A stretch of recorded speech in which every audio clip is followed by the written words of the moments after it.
तो देखो बच्चों, आज जो हम पढ़ेंगे वो है हमारा विद्युत जनरेटर, विद्युत जनरेटर, है ना। तो विद्युत जनरेटर जो है ये क्या होता है बच्चों, हमने आपको इससे पहले विद्युत मोटर पढ़ाया था। अब विद्युत मोटर में ये बताया था कि जो विद्युत मोटर होता है बच्चों, वो क्या करता है, विद्युत मोटर विद्युत ऊर्जा को लेता है और यांत्रिक ऊर्जा में बदल देता है। ये तो बताया था कि नहीं। ये पंखा, टीवी नहीं, पंखा, कूलर, फ्रिज, ये सब जो हैं इसमें सभी में वो मोटर लगा होता है। क्या लगा होता है, यानी विद्युत ऊर्जा लेगा और यानी यांत्रिक ऊर्जा में बदलेगा। ठीक, चीज़ों को घुमाता है ना। ये विद्युत जनित्र क्या करता है, तो बच्चों विद्युत जनित्र क्या करता है ये समझिए कि अगर ये क्या करता है तो ये यांत्रिक ऊर्जा लेता है। कौन सी ऊर्जा लेता है, यांत्रिक ऊर्जा लेता है और विद्युत ऊर्जा में बदलता है। यांत्रिक ऊर्जा को विद्युत ऊर्जा में बदलता है। बात समझ पा रहे कि नहीं, यांत्रिक ऊर्जा को विद्युत ऊर्जा में बदलता है। तो विद्युत जनरेटर तो तुम लोगों ने देखा होगा, है ना। तो विद्युत जनरेटर क्या होता है, तो वहाँ पे क्या होता है, जैसे जब जनरेटर होता है उसमें क्या होता है, एक बड़ी सी लंबी सी सॉफ्ट आगे लगी होती है, उसमें डीजल पेट्रोल डालते हैं और सॉफ्ट को यूं करके ऐसे घुमाते हैं, बहुत ही घुमाते हैं तो घुमाते वो एकदम चलने लग जाता है। और जहाँ स्टार्ट हो गया तो इलेक्ट्रिक करंट देने लगता है। तो जब तुम उसको घुमा रहे होते हो तो यांत्रिक ऊर्जा ही तो दे रहे हो अपनी, दे रहे कि नहीं, ऐसे दे रहे एकदम सॉफ्ट घूमती रहे अचानक स्टार्ट हो गया, खटखट बिजली मिल रही है ना। तो बिल्कुल जनरेटर में क्या करते हैं, उल्टा काम क्या करते हैं, यांत्रिक ऊर्जा देते हैं और हमें विद्युत ऊर्जा मिलती है। लेकिन तुम ये सोच लो कि हमने एक बार घुमा दिया, यूं घुमा दिया, एक बार यांत्रिक ऊर्जा दे दी और उसके बाद तुम्हारी यांत्रिक ऊर्जा खत्म ही नहीं हो रही, क्या ऐसे चलता रहेगा, हनुमान जी एक बार घुमा दी तो घूमते ही रह जाओगे, नहीं ना। अरे भाई, उसको अब लगातार तुमने एक बार तो शुरुआत कर दी, लेकिन अब जो घुमाने की ये काम है ये कौन कर रही है, ये कौन कर रहा है, तो जो उस जनरेटर में जो ईंधन पड़ा हुआ है, पेट्रोल या फिर डीजल, वो लगातार घुमाता है। कैसे, अपनी ऊर्जा से। उसके पास कौन सी ऊर्जा होती है, रासायनिक ऊर्जा। कौन ऊर्जा होती है, तो यानी अब जो ये लगातार जो घुमाने का काम है, जो बड़ा सा पहिया होता है ना, उसको लगातार घुमाने का जो अब काम है वो कौन कर रहा है, विद्युत ईंधन जो है आपका, ईंधन कौन है, डीजल या पेट्रोल में जो ऊर्जा निहित है, कौन सी ऊर्जा, रासायनिक ऊर्जा। तो अब वो रासायनिक ऊर्जा के द्वारा यांत्रिक ऊर्जा हमें मिल रही है और यांत्रिक ऊर्जा से हम विद्युत ऊर्जा प्राप्त करते जाएंगे। क्लियर, आया समझ में। ठीक, अब ये हम देखेंगे बच्चों, इतना तो हम जान गए कि जो आपका विद्युत जनरेटर होता क्या, तो बिल्कुल सरल सी परिभाषा, विद्युत जनरेटर क्या होता है, तो तुम बताओगे यांत्रिक ऊर्जा को विद्युत ऊर्जा में बदलने वाली युक्ति को ही हम विद्युत जनरेटर कहते हैं। नहीं समझ पाए, यांत्रिक ऊर्जा को विद्युत ऊर्जा में बदलने वाला युक्ति वही विद्युत जनरेटर कहलाता है। लेकिन हम ये कहेंगे ये किस सिद्धांत पे काम करता है भाई, विद्युत मोटर किस सिद्धांत पे कार्य कर रहा था, ये तो हमने आपको बताया था।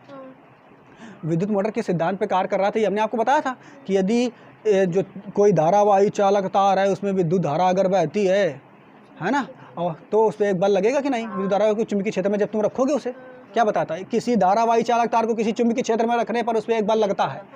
इस सिद्धांत में विद्युत मोटर कार्य कर रहा था। लेकिन अब तुम्हारा विद्युत जनित्र किस सिद्धांत पर कार्य करेगा, तो कल बच्चों हमने आपको पढ़ाया था विद्युत चुंबकीय प्रेरण। तो विद्युत चुंबकीय प्रेरण के सिद्धांत पे ये कार्य करता है। ठीक, अब विद्युत चुंबकीय प्रेरण का सिद्धांत है क्या, तो देख लेते हैं जल्दी से फटाफट बच्चों। लिखा हुआ है, जब किसी चालक तार को चुंबकीय क्षेत्र में रख कर घुमाया जाता है, जब किसी चालक तार को चुंबकीय क्षेत्र में तुम रख कर घुमाओगे तो होगा क्या, तो उस चालक तार में विद्युत धारा प्रेरित हो जाती है। अब देखो, तुम चालक तार में जब इसको रख करके घुमाओगे ना, तो एक हमने आपको समझाया था कि यहाँ से चुंबकीय क्षेत्र से निकल रहा है। देखो ऐसे, देखो ये दो चुंबक है, इधर देखो, ये चुंबक है बड़ा सा और एक ये बड़ा सा चुंबक है, और इसके बीच में चुंबकीय क्षेत्र ऐसे नहीं निकल रहा, बताओ निकल रहा है ना, ये चुंबकीय क्षेत्र दिखता नहीं लेकिन निकल रहा है। लेकिन अब तुम यहाँ पे किसी चालक तार को या ये मान लो कुंडली को अगर ऐसे रखोगे, सीधा, बिल्कुल ऐसे सीधा रखोगे, तो चुंबकीय फ्लक्स सबसे ज़्यादा है इस समय। और जब तुम इसको ऐसे रखोगे, ऐसे देखो इधर ऐसे रखोगे, ऐसे है ना, तो चुंबकीय फ्लक्स सबसे ज़्यादा होगी नहीं। और इसी कुंडली को तुम घुमाना शुरू कर दो तो फ्लक्स कम होगा कि नहीं, और कम होगा, फिर कम होगा, और बढ़ जाएगा, फिर ऐसे घुमाते रहोगे लगातार, तो फ्लक्स लगातार क्या हो रहा है, बढ़ रहा है, घट रहा है, बढ़ रहा है, घट रहा है, यानी फ्लक्स में परिवर्तन हो रहा है कि नहीं। और फ्लक्स में जब परिवर्तन होता है, अगर किसी चीज़ में फ्लक्स में परिवर्तन होता है तो क्या होता है, उस कुंडली में या उस चीज़ में विद्युत वाहक बल प्रेरित हो जाता है। यानी अगर फ्लक्स परिवर्तन हुआ तो कुंडली उस बात का विरोध करती कि भाई फ्लक्स को परिवर्तित ना करो। और वो कल हमने आपको प्रेरण में पढ़ा था कि ऐसे कुंडली थी और कुंडली में चुंबक जब आ रहा था तो फ्लक्स के तो परिवर्तन हो रहा था, तभी तो विरोध कर रही थी, तभी तो धारा प्रेरित हुई थी कि नहीं। ऐसे यहाँ भी तुम अगर ऐसे ये कुंडली रखे हो और लगातार उसको घुमा रहे हो, वैसे लगातार घुमा रहे हो, तो फ्लक्स परिवर्तन नहीं होगा। हमने उस दिन समझाया था। ऐसे देखो सारी बल रेखा निकल आई हैं, और जैसे ये ऐसे मान लो ये पूरी सारी बल रेखा निकल आई हैं, और जहाँ यूँ इसे घुमाया तुमने कुंडली को तो बल रेखाएं घटती जाती हैं, यानी फ्लक्स में परिवर्तन होगा। अब फ्लक्स में परिवर्तन होगा तो विद्युत वाहक बल उत्पन्न होगा, और विद्युत वाहक बल उत्पन्न होगा तो धारा भी उसमें बहने लग जाएगी। तो बस यही सिद्धांत है कि जब किसी चालक को चुंबकीय क्षेत्र में रखकर घुमाया जाता है तो उस चालक में विद्युत धारा प्रेरित हो जाती है। अर्थात जो ये हमारा सिद्धांत है ये किस पे कार्य करता है, विद्युत चुंबकीय प्रेरण के सिद्धांत पर आधारित है। क्लियर, आया समझ में? अच्छा, अब इसकी संरचना देख लेते हैं, काम कैसे करता है ये। ठीक, एक चीज़ और देखो, जो फ्लेमिंग का हमने आपको दाएं हाथ का नियम बताया, सॉरी बाएं हाथ का नियम बता दिया था, वो तो आपको विद्युत मोटर के संबंध में हमने लगा के समझा दिया था। और यहाँ पे हम पढ़ेंगे फ्लेमिंग के बाएं हाथ का नियम। कौन पढ़ेंगे?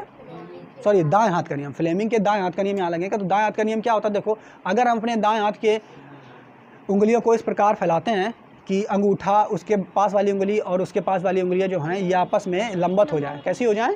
लंबवत हो जाएं। तो जो तुम्हारा ये अंगूठा है, अंगूठा जो है ये चालक की गति को प्रदर्शित करता है, ये उंगली जो है ये चुंबकीय क्षेत्र को प्रदर्शित करती है, और ये जो उंगली है ये प्रेरित धारा को प्रदर्शित करती है। ठीक, इतनी बात समझ पाए? अब हम यही नियम इसमें लगाएंगे। तो इधर देखते हैं चित्र हमने कैसे बनाया विद्युत मोटर का। तो देखो बच्चों, इसमें कौन कौन से अंग हैं तो पहले ये देख लेते हैं। तो सबसे पहले तो दो अंग हैं, चुंबक। कौन है? तो दो तो हमारे चुंबक, एक तो चुंबक हो गया पहला, फिर कौन है बच्चों? इसके बाद कुंडली, फिर क्या हो गया? वहाँ भी देखो यही सब था। इसके बाद देखो यहाँ पे बच्चों क्या है? ये वलय। लेकिन यहाँ वहाँ जब हमने पढ़ाया था तो वहाँ अर्ध छल्ले थे, यहाँ पे कैसे हैं? पूर्ण छल्ले हैं। ठीक है, तो फिर ये वलय यानी पूर्ण छल्ले लिख लो चाहो तो, पूर्ण वलय। ठीक, पूर्ण वलय। फिर उसके बाद बच्चों क्या है? इसके बाद इसके अंदर देखो धुरी है, ये सॉफ्ट है। जनरेटर में लंबी से सॉफ्ट लगी होती है, यही धुरा होता है, वही इसी में ऐसे फिट करके हैंडल लगा के यूं यूं घुमाया जाता है। ठीक, तो ये तुम्हारी धुरी है, तो इसको लिख दोगे धुरी। ये तुम्हारे ये इधर पास पास देख रहे हो ना, ये ब्रूस होते हैं। और यहाँ पे देखो, यहाँ बैटरी वगैरह नहीं होती। बैटरी की जरूरत क्या है भाई? यहाँ पे मैं खुद है धारा मिलेगी ना, तो यहाँ पे हम बल्ब लगा दो। यहाँ पे हमने गैल्वेनोमीटर लगाया। गैल्वेनोमीटर ये बताएगा कि धारा बह रही है। ठीक, गैल्वेनोमीटर क्या बताएगा? धारा बह रही है। ठीक, क्लियर? तो इस तरीके से आप जान गए इसकी संरचना। अब देखो ये, अब संरचना में यही पहले लिखोगे, संरचना में यही सब बातें लिख लोगे। आप क्या लिखोगे कि दो चुंबक है, इन दो चुंबकों के बीच में एक ABCD आयताकार, ठीक है, कुंडली है। और ये जो कुंडली होती है बच्चों, तो ये कुंडली आपकी जो होती है, एक देखो ये कुंडली जो है तुम्हारी, इसके दो सिरे जो हैं ये B1 व B2 बुश से जुड़े रहते हैं। किससे? बुश से जुड़े रहते हैं। और ये बुश जो होते हैं ये आप देख रहे हो, ये वलयों से कनेक्ट रहते हैं। किससे? छल्लों से कनेक्ट रहते हैं। अब ये छल्ला कौन सा है? ये B1 बुश जो है वो R1 छल्ले से, अब B2 बुश जो है वो R2 छल्ले से कनेक्ट है। और ये छल्लों के अंदर एक लंबी सी सॉफ्ट पड़ी रहती है, जिस सॉफ्ट को हम धुरा बोलते हैं। ठीक है, बात समझ पाए? ये सब बातें लिखी हैं। इसके बाद यहाँ पे जो आप देख रहे हो B1 बुश जो है और B2 बुश जो है, इनका कनेक्शन जो होता है एक गैल्वेनोमीटर से होता है, दो तारों के बीच होता है, यानी यहाँ से विद्युत धारा हमें प्राप्त होगी। क्लियर? अब देखो हम बच्चों करेंगे क्या?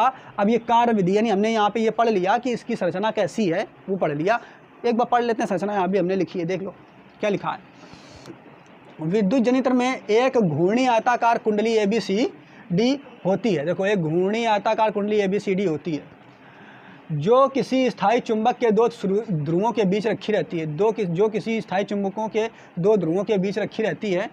इस कुंडली के दो सिरे R1, इस कुंडली के दो सिरे वलय R1 व R2 से संयोजित रहते हैं। देखो दो सिरे हैं, वलय जो है R1 व R2 से संयोजित रहते हैं।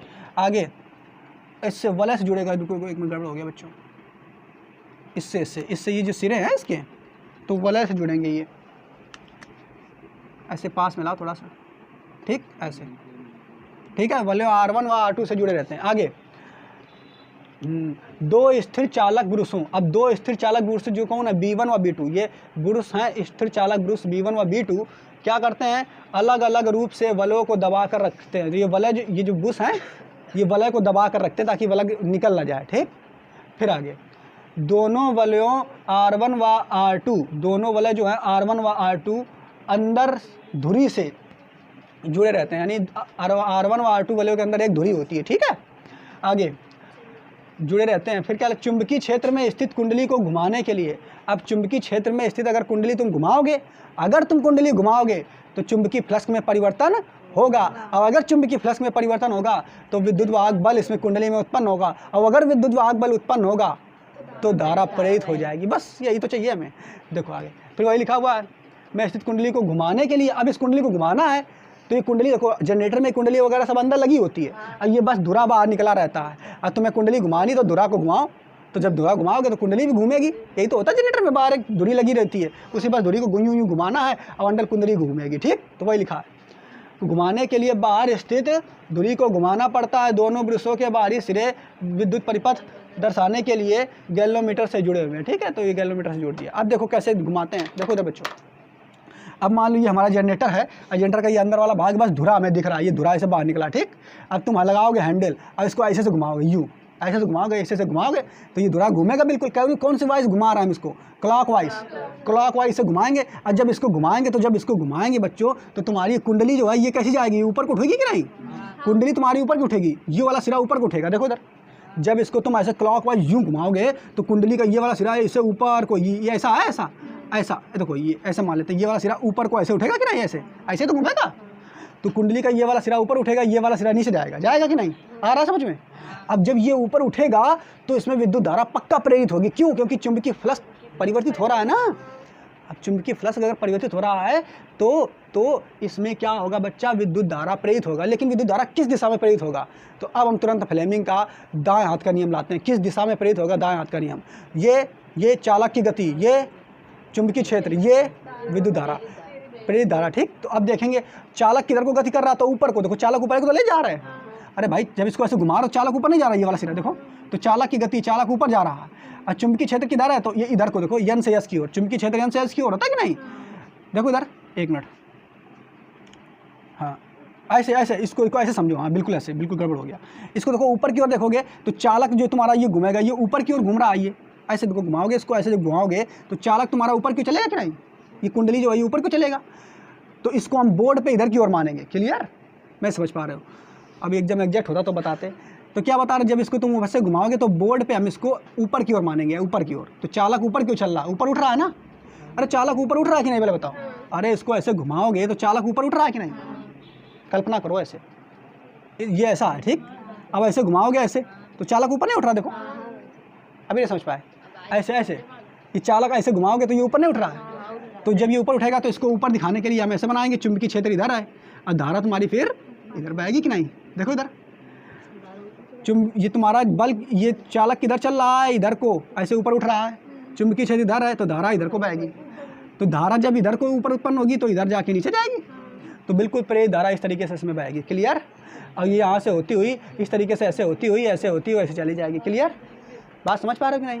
तो इस तरीके से तुम्हारा जो विद्युत जनरेटर है वो बिजली को उत्पन्न करता है, और तुम्हारी जो धारा है वो ऐसे होते हुए कुंडली से होते हुए यूं बल्ब को जला देगी। अगर बल्ब लगा हुआ है, टीवी भी अगर लगी हुई है रास्ते में तो उनको भी जला देगी, और फिर अपना परिपथ पूरा करते हुए चली जाएगी। इस तरीके से बच्चों हमारा विद्युत मोटर जो है वो कार्य करता है। आई बात समझ में?